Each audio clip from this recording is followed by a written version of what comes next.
रायगडाच्या राजधानीमध्ये 3500 मिलीमीटरपेक्षा जास्त पाऊस पडतो. पण इथली भ्रांत सांगायची झाली तर मार्च नंतर या लोकांना प्यायलासुद्धा पाण्याची खूप अडचणी निर्माण होतात. मुख्य कारण हे होतं की जलसंधारणावरच्या ज्या ट्रीटमेंट्स आहेत त्या इथं लॅग बिहाइंड होत्या. त्या गोष्टी आम्ही या 2 वर्षांमध्ये केलेल्या आहेत.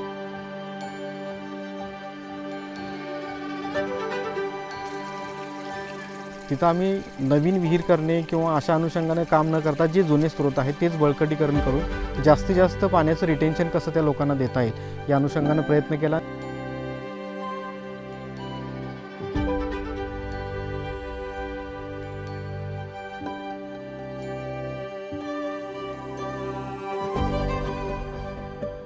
आमची तिसरी पिढी आहे ती.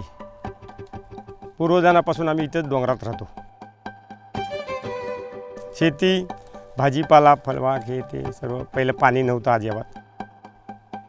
मार्च एंडला पाणीच नसे भेटायचं आम्हाला इथे. ते एके विहिरीवर सर्व लोक होतं आणि ती 10 बाय 10चीच होती, लय छोटी होती. आता 25 बाय 25ची विहीर आम्हाला बांधून नल कनेक्शन घरोघर दिलेली आहे.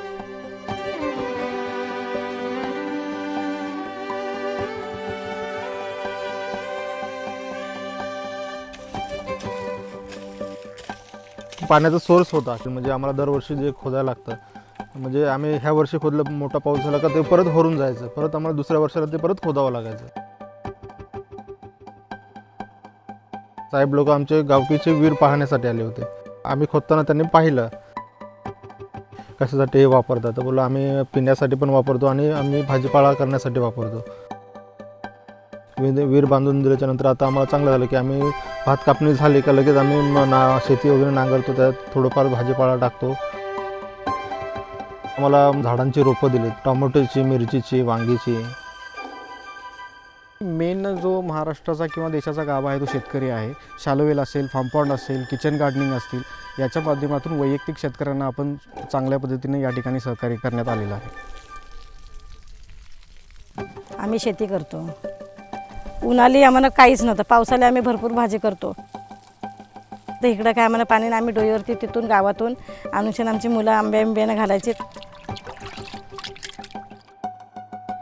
तर आम्हाला तलाव दिला, तलावाच्या नंतर आम्हाला झाडं दिलेत, झाडाच्या नंतर आम्हाला हे शेणखताचं हे दिलं, त्याच्यावरती आम्ही भाजीपाला लावला.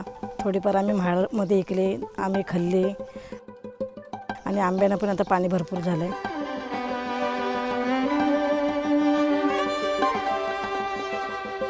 जसं पाणी असतो तिथं सोनं असतो.